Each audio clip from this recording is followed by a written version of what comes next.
If you have spent any time in spiritual circles or trying to understand the spirit world, you've probably encountered the idea that this world is an illusion, a mental projection, or something to transcend. And maybe you've even wondered if that's true. But what if it's not? What if the physical world, this body, this life, this entire experience of time, isn't a lesser realm at all, but the whole point? That's what a maple tree told me on a Tuesday afternoon at Vanderveer Park. As I sat under it with my laptop, I asked it to tell me about Jesus. And what it said about time and why God placed you here will change your entire perspective on life. Welcome to Spirit Stories, Conversations with the Unseen. The unseen world is astonishing, glorious, and full of light. The beings there have stories to tell of Jesus, eternity, and the laws that govern all things. I'm Dr. Jen Bessire. I'm a member of the Church of Jesus Christ of Latter-day Saints, and I gather those stories to share them with you. Sometimes I think of time as a tormentor. Time requires patience and waiting. The law of gestation decrees that everything happens in due process of time. Time is critical for the development of patience. In the New Testament, James teaches us that our trials build faith, patience, and endurance. He says, "My brethren, count it all joy when you fall into diverse temptations, knowing this, that the trying of your faith worketh patience. But let patience have her perfect work, that ye may be perfect and entire, wanting nothing." Time is counted differently for the Lord than it is for us on earth. In 2 Peter chapter 3, verse 8, part of that verse says, "With the Lord a day is like 1,000 years, and 1,000 years are like a day." Once again, patience. So time, therefore, is a container that holds our experiences, growth, and transformation. The spiritual meaning of time and physical reality, the reason we have these things, is that both are sacred, intentional parts of creation. They exist not to limit us, but to make divine expression even possible. Let's hear what the trees have to say. Tuesday, 1:54 p.m. Once again, I am at Vanderveer Park, sitting under a large maple tree with my laptop. It's almost too warm to tolerate the blanket that I use to protect myself from the heat of my machine. As I settle in and say a prayer, I immediately notice that this maple tree has a male presence and voice to it. I don't have a specific question this time, but I have come to ask it to share a story that will help gather people unto Jesus. "Right, right, right," says a loud male voice. After that voice, the tree begins. "This is what I have to say today. It is today, is it not?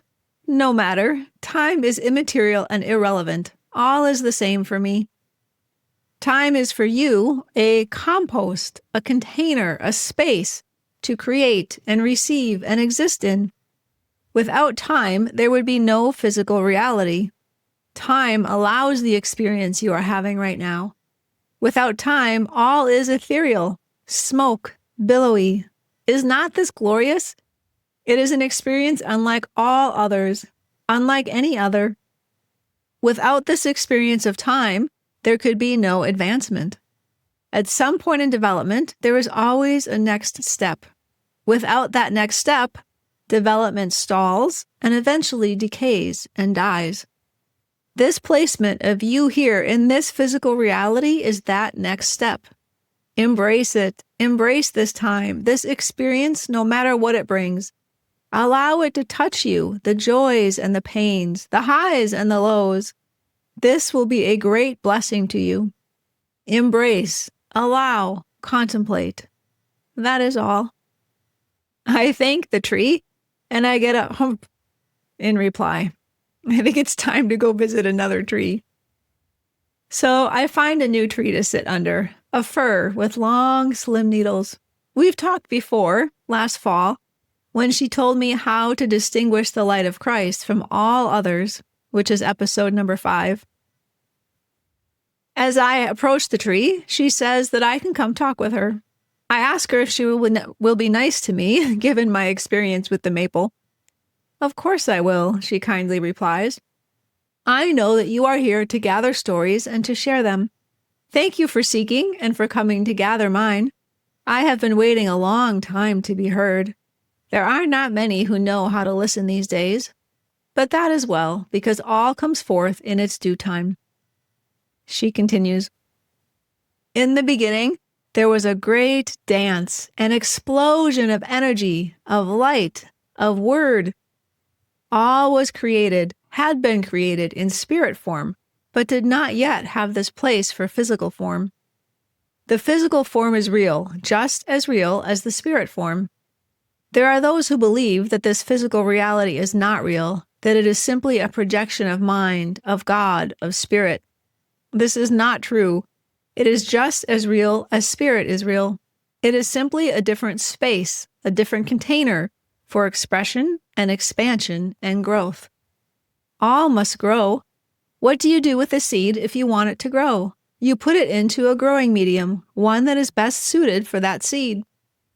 This physical space is the growing medium for the human seed. It has all you need.